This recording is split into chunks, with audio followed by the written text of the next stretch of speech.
네, 오늘은 성전 건축을 마치고 솔로몬이 왕궁을 13년 동안 건축하는 이야기가 나옵니다.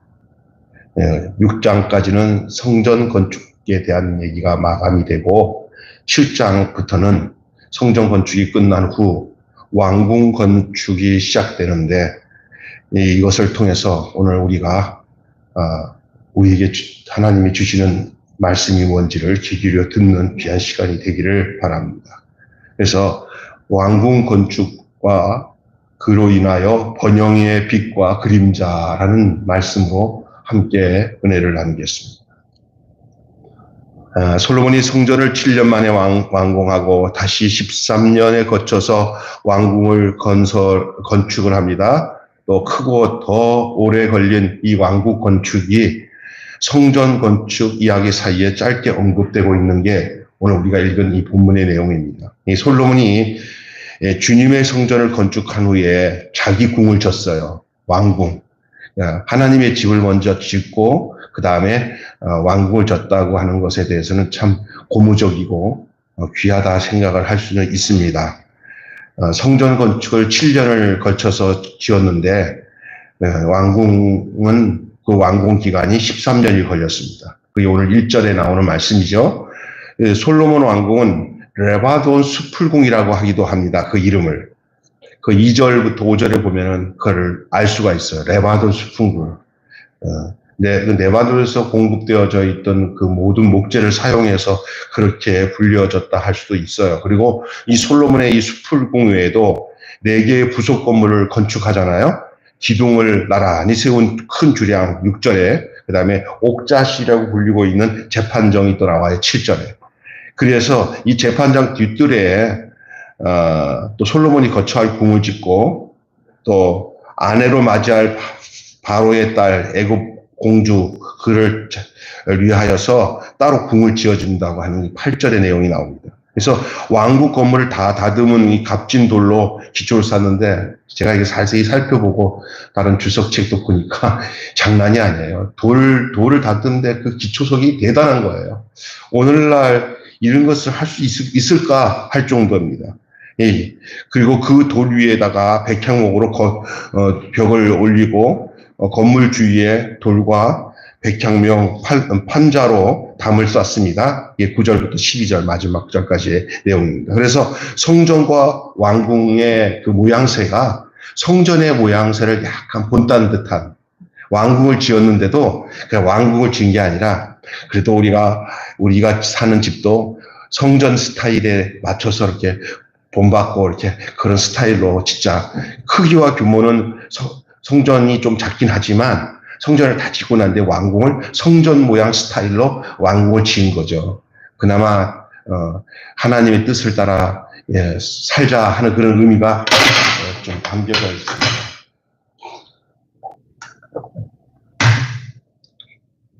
그거 보면은 주님이 그에게 지혜로운 마음과 부귀와 영화를 허락하신 결과가 그 왕궁을 짓는 가운데서도 나타나 있음을 보니 그래도 다행입니다. 그런데 저는 이 본문을 통해서 우리가 함께 생각할 것들이 좀 있어요. 그게 뭐냐면 번영의 빛과 그림자라는 거예요. 우리가 기억할 때 뭐냐면, 우리는 늘 기억할 게 뭐냐면 하나님이 눈에 보이는 복을 줬을 때 그것이 전부다고 생각할 때가 큰 위험한 순간이에요. 때로는 그렇지 못할 때 더 하나님을 의지하고 따르는 경우가 많아요. 다윗의 예도 그렇고 신앙의 선조들 보면은 언제 다 넘어졌냐면은 복을 많이 받았다고 했을 때 그 복을 누리지 못하고 더 큰 타락으로 내리막길로 내려가는 경우들이 많이 봤어요. 겸손하지 못하고 거기에 걷잡을 수 없는 욕망의 늪에 빠지는 경우들이 많이 있습니다. 대표적인 사람이 바로 솔로몬입니다. 하나님 그에게 많은 복을 주고 지혜와 부귀영화도 줬어요. 그런데 이 솔로몬이 무너지는 지점이 어디 있었냐면 왕궁을 짓고 난 뒤부터 서서히 무너지기 시작합니다. 오늘 우리에게 지금 주고자 하는 귀한 메시지예요. 그런 여러분 있잖아요. 어떤 사람은, 아이, 하나님, 주기나 하세요. 그냥 넉넉하고 하나님이 주셨다는 축복을 주시면 나는 정말 모든 삶은 하나님을 위해서 살 것만 같아요. 아니에요. 절대 인간 그렇지 않아요. 골프나 치러 가고 더 나쁜 짓을 하고 다니고 자기를 위해서 사는데 모든 그런 물질이나 세상의 부귀를 사용하지, 정말 내가 저 하나님 원하시는 저 땅끝까지 가서 복음을 전하기 위해서 내 물질을 사용하겠습니다 하고 하나님 앞에 헌신하는 사람은 없어요. 진짜 없어요. 이번에 우리 조남현 목사님이 제주도의 목사님들 이렇게 대접해 주시는 장로님 만나고 난 뒤에 자기 생각이 많이 바뀐 게 하나가, 세상에 이런 사람도 있구나. 복음을 위해서라면 모든 것을 아낌없이 다 그냥 잘난 척 안 하고 그냥 하나님 앞에 하듯이 하는 사람도 있구나, 이런 생각을 했다고 그래요. 그 참 드문 경우예요. 그런 축복을 우리가 누려야 돼요. 솔로몬 정말 하나님께서 복되게 하셔서 지혜도 주시고 부귀 영화를 허락해 주셨어요, 솔로몬에게. 그런데 오늘 왜 이렇게 왕궁을 짓는 일로 인해서 솔로몬이 뭐가 무너졌냐? 자, 조금 이따 들어보세요. 이 성전을 7년 만에 완공하고 왕궁을 14년 동안 거쳐서 주변 건축과 함께 준공이 되잖아요.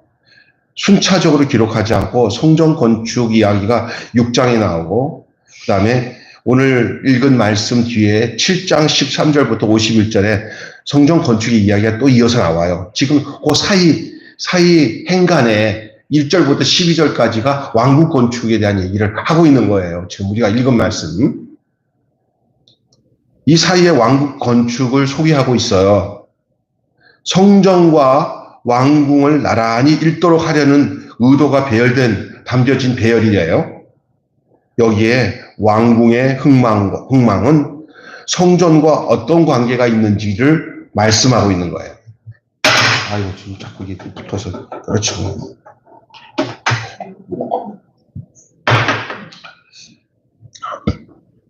다시 얘기합니다.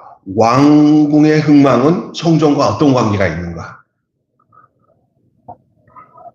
내가 이 땅에 살아가는 모든 삶의 그 흥망성쇠가 하나님과 나와 관계 속에서 어떤 관계가 있는가, 그 말과 같은 말이에요. 먼저 이거 유임된 책임이라고 말할 수 있어요. 유임된 책임. 성전과 마주하여 지은 왕궁은 건축 재료와 방식에서 성전과 다르지 않았어요. 그래서 무슨 마음을 가졌는지 참 좋은 면으로 생각하면 좋다고 할 수도 있어요. 모든 건축의 재료의 내용이 성전 건축과 거의 비슷한 재료를 사용해서 뭐 크기는 다르겠지만 또 짓는 그 크기와 형태는 좀 다르겠지만, 그러나 뭐 왕궁을 짓는 가운데 성전 지었을 때를 토대로 거기에 맞춰서 비슷하게 그렇게 지었던 것 같아요. 그래서 왕궁이 하나님의 약속하신 부귀 영화의 상징과 영광의 투영이지만 동시에 성전의 부속됨을 암시하기 위해서, 다시 말해서 내가 지금 살고 있는 이 왕궁의 모습이 먼저 지어놓은 성전의 부속품처럼 부속되었다는 말이면, 성전을 앞에 두고 그 비슷하게 지어진 이 왕궁도 그 성전의 의미와 뜻대로 살겠다는 그런 결의를 담고 있는 내용이라 할 수 있어요. 참 고무적이고 괜찮았다 생각은 돼요. 그래서 왕이 하나님께 유임받는 대리자다라는 사실과 인간에게 부여된 하나님의 형상은 영광이자 유임된 책임이다라고 생각하고, 왕궁을 짓는 마음가짐을 성전 지은 것을 이어서 짓는 그 마음가짐, 귀하고 중요한 모습이에요. 여기까지 괜찮아요. 그런 마음가짐으로 그 유인된 책임이라 할 수 있습니다. 근데 짓다가 보면서 우리가 느낀 것은 이 잠재된 위험이 그 안에 숨겨져 있어요. 솔로몬의 거기까지는 좋은데 그 다음에 이제 솔로몬이 자기 거처를 짓는 문제와 바로 왕의 거처를 나란히 소개하는 데서 문제가 생겨요. 13년에 걸친 그 무리한 공사, 과도한 노력이 솔로몬 이후에 이 나라가 내분이 되고 그 나라가 두 나라로 쪼개지는 발단이 되었습니다. 무리한 공사, 과중한 노력. 예, 성전과 왕궁은 솔로몬이 주님이 주신 총명으로 이룬 업적입니다. 그리고 그의 영화를 보여주는 상징이기도 합니다. 그러나 이것이 끝이 아닙니다. 겸손을 잃지 않고 주님의 율례와 법들을 지켜 행해야 할 솔로몬의 영광이 지속되어야 될 것은 우리가 바라는 바지만 이 솔로몬에게도 똑같은 인간이 가졌던 그 길로 가게 돼요. 뭐냐? 교만이 틈타기 시작합니다. 교만이. 그 바로의 딸의 존재가 거기에 기록되어 있잖아요. 바로의 딸의 존재는 이스라엘의 강성함의 상징만이 아니라 이후에 전략 결혼을 통한 타락의 시발점이 돼요. 그냥 그걸 거기다가 보면은 자, 잘 보면 문자만 보지 마시고 그 말씀을 통해 숨어 있는 욕망을 읽어내야 돼요. 솔로몬이 솔로몬 여기까지구나 라는 게 느껴지는 거예요. 거기서 다 좋았는데 뒤에 별채에다가 그 어마어마한 애굽 여자, 애굽의 딸을 자기 부인으로 해놓고는 거기다가 뭐 엄청난 건물을 짓는 그 속에 이게 점점 무너지는구나 하는 모습을 보여줍니다. 그 내재된 야망이 숨겨져 있는 것이죠. 여러분, 성취 뒤에는 늘 교만이 틈탑니다. 일이 순탄하고 평안할 때일수록 마음의 고삐를 더 단단히 붙드시기를 바랍니다. 여기 보면은 왕궁은 성전 양식을 따랐다. 거기까지는 괜찮아요. 외형을 따르기만 한다고 해서 다 하나님을 따르는 것 아닙니다. 모양이 꼭 믿음 생활하는 것처럼 형태는 가지고 있다고 해서 겉모습으로 예배는 잘 드린다고 하면서 일상생활 속에서는 세상 사람과 더한 죄를 짓고 살고 있다면은 별다를 거 없다는 거예요. 그 외형을 따른다고 왕궁이 성소가 되는 건 아니에요. 성전과 비슷하게 졌다고 왕궁이 성전이 됩니까? 그거 아니에요. 하나님의 뜻을 외면하고 영적 감수성을 유지하지 못하면 도리어 그런 행동이 허세와 허영의 아방궁으로 전락될 수 있다는 거예요. 자기 성찰이 없으면 자기 영광에 취해서 하나님을 가벼이 여길 수 있게 된다는 거예요. 그래서 하나님을 가벼이 여기는 사람들의 특징이 뭐냐면 자기 성찰이 없어요. 더욱이 자기 영광에 취해요. 그래서 외피로 내실을 대체할 수 없다. 겉에 보이는 모습으로 속의 것까지 똑같이 흉내낼 수는 없다. 낼 수 없다. 척하는 신앙이 아니라 진짜 그리스도의 그 삶, 성령 안의 삶, 진짜 그 하나님의 자녀로서의 삶, 그 삶이 우리 속에 나타나야 될 줄로 믿습니다. 그런 모양만 내는 것 아니에요. 도리어 그것을 외식이라고 해요. 외식이 뭐예요? 겉으로는 진짜 그런 척해요. 속은 썩었어요. 솔로몬의 왕궁은 겉으로는 성전 모양을 지어서 왕궁이 성전 모습이랑 비슷해서 왕궁까지도 성전의 그 거룩성을 이어받겠구나. 왕궁도 그것은 외피였어요. 외피. 내실이 아니었어요. 도리어 더 그 겉모습과 달리 안으로는 더 썩어버려지는 현실을 보게 되는 거예요. 여러분, 통치자의 업적은 화려한 왕궁이 아니라 도리어 풍요를 누리는 백성에 있습니다. 다시 얘기합니다. 통치자의 업적은 화려하고 잘 지어진 왕궁, 우람한 왕궁, 화려한 왕궁, 멋진 왕궁이 아니라 왕의 통치를 받아 풍요롭게 누리는 백성의 모습 속에 있는 줄로 믿습니다. 통치 업적은 거기에 있어야 됩니다.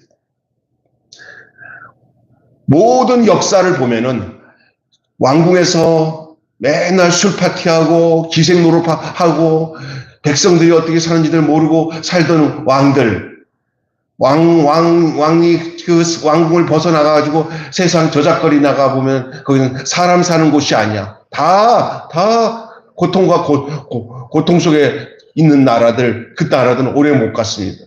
반정이 일어나고 반역이 일어나고 왕궁에서 쫓겨나시게 마련입니다. 어느새 솔로몬은 진정한 왕궁의 그 하나님의 뜻이 왕을 세워주신 하나님의 뜻이 백성들이 왕을 만나서 초창기 때 그냥 감사하고 우리는 좋은 지혜로운 왕을 만나가지고 우리 이런 영화를 누리고 평화를 누리고 축복을 누렸다고 했던 시대는 어느새 가고 성전을 지을 때 그래서 과도한 노역에 그냥 그 화려한 성전을 지었지만 백성의 삶들은 피폐해지고 과중한 세금에 살 길이 없어졌어요. 언제 솔로몬의 왕국이 성전 짓기 전과 왕궁을 짓기 전과 왕국을 지은 후에 이 솔로몬의 삶은 완전히 역전이 되었어요.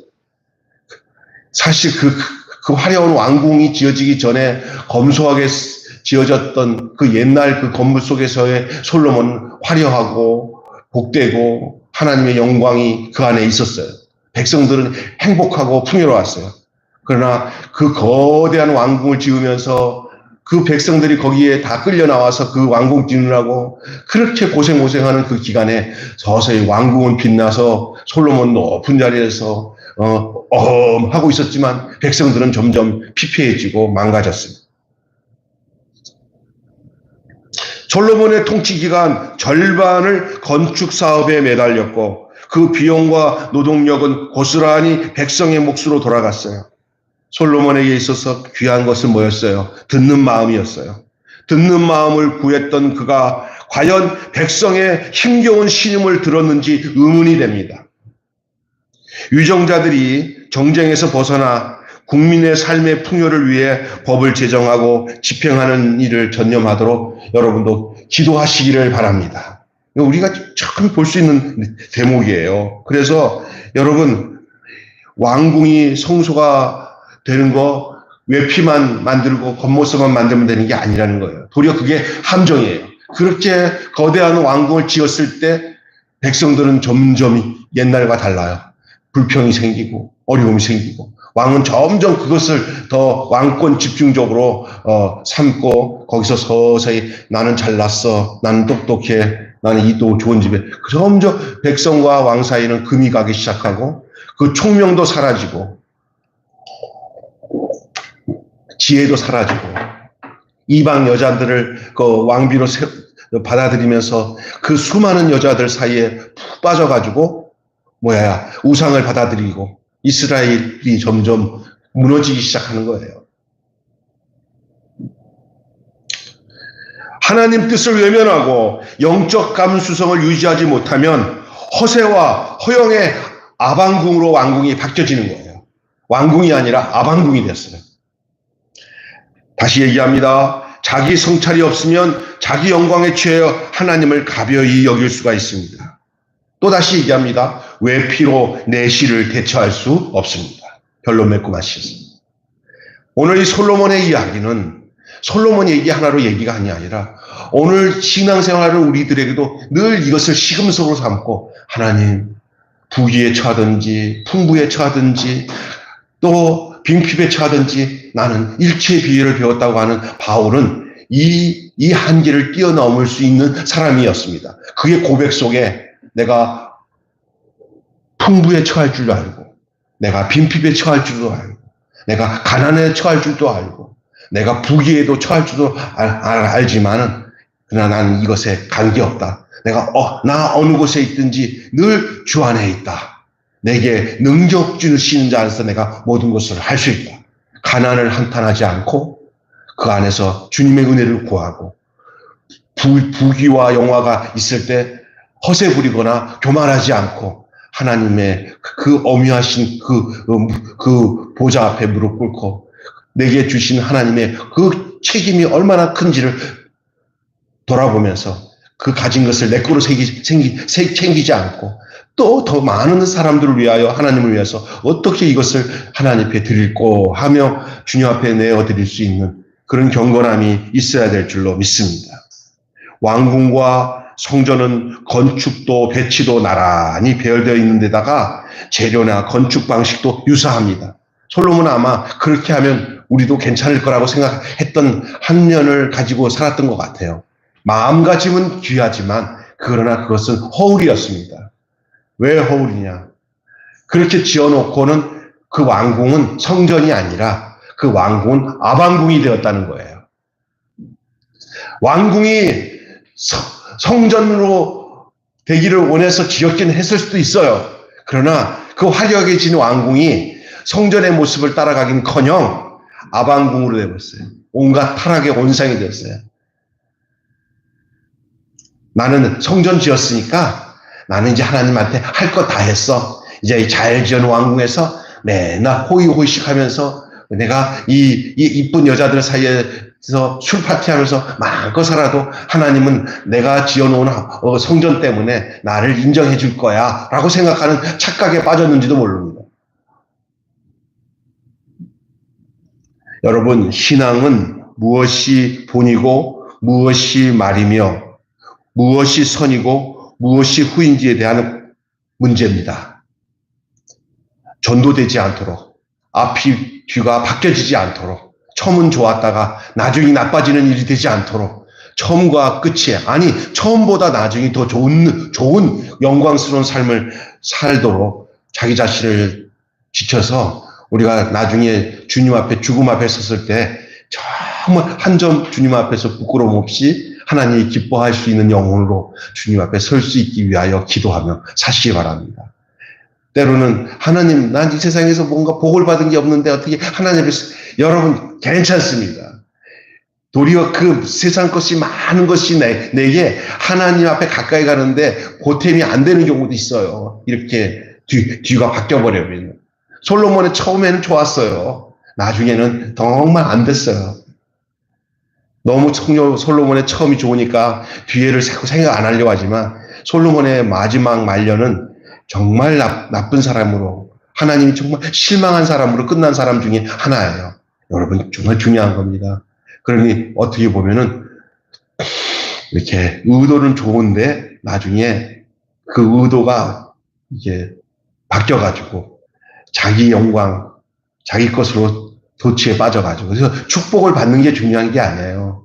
세상적인 축복이 내게 올 때 그게 축복이 아닐 수도 있어요. 그 축복으로 내 축복으로 생각하지 말고 주님이 주신 것이기 때문에 이걸 어떻게 아름답게 흘러내 버릴까, 축복의 통으로 흘러내 버릴까 이 생각을 늘 하시기를 바랍니다. 뭔가 더 쌓아놓자.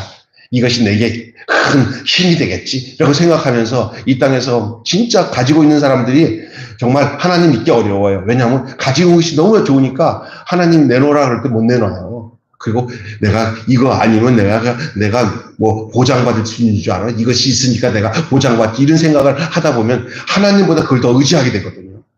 솔로몬이 아마 초기는 하나님밖에 없다고 고백했던 사람일 수 있어요. 그러나 점점 재물이 쌓이고 부귀 영화가 쌓이고 권력이 쌓이기 시작하니까 솔로몬이 변하더라고요. 이 세상의 모든 사람이 언제 변질을 되냐. 세상 것들이 막 쌓여서 이렇게 막 엄청나게 막 그냥 걷잡을 수 없을 때 자기를 잃어버릴 경우가 많아요. 하나님 앞에서 정말 겸손했던 자기를 잃어버리고 자기가 교만한 삶을 살 수밖에 없는 사람들이 한두 명이 아니야. 이거는 뭐 거의 성경이나 우리가 눈에 보이는 이 세상의 모든 것이 그대로 가거든요. 나는 안 그래. 아니에요. 저와 여러분도 거기에 어쩔 수 없을 수 있다는 사실을 늘 인정해야 거기서 벗어날 수 있는 줄 믿습니다. 그래서 죽음 앞에 섰을 때, 하나님 앞에 섰을 때, 정말 하나님, 나는 당신이 내 인생의 전부였습니다라는 말을 가볍게 확실하게 할 수 있는 여러분 되시기를 주님의 이름으로 축원합니다. 전도되지 않도록, 다시 말해서 바뀌어지지 않도록 방심도 자만도 하지 말고 안팎의 위험을 요소를 여러분 경계하시기를 주님의 이름으로 축원합니다. 번영의 정점에서 몰락의 복선을 복귀하기 이르게 오늘 주제예요. 좀 중요한 겁니다. 그러니까 이게 성경에서 보여주는 이 내용이, 솔로몬의 이야기는 남의 내용이 아니에요. 모든 인생에게도 똑같이 이런 복선을 깔고 있다는 걸 알아야 돼요. 네. 그래서 진짜 영성이 깊은 사람들의 특징이 뭔지 아세요?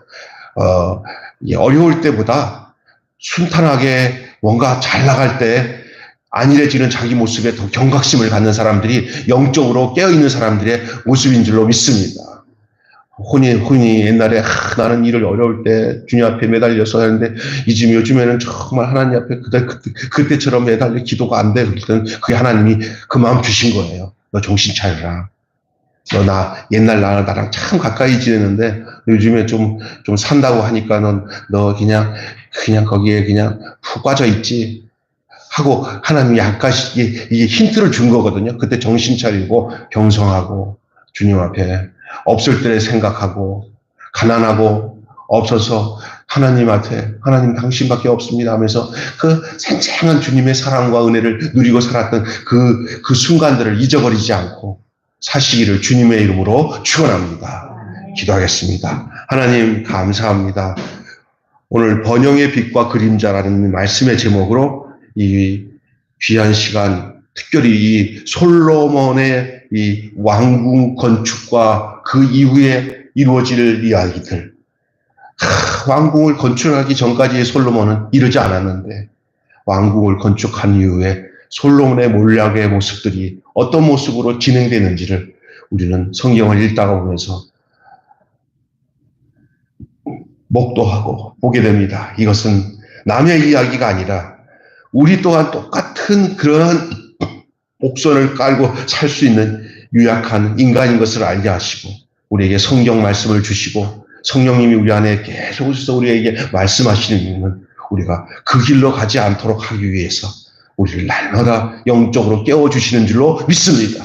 이 말씀이 그러한 말씀이 되게 하여 주시옵소서. 우리 주 예수님의 이름으로 간절히 기도하옵나이다. 아멘. 주님 가르친 기도로 마치겠습니다. 하늘에 계신 우리 아버지, 아버지의 이름을 거룩하여 하시며 아버지의 나라가 오게 하시며 아버지의 뜻이 하늘에서와 같이 땅에서도 이루어지게 하소서.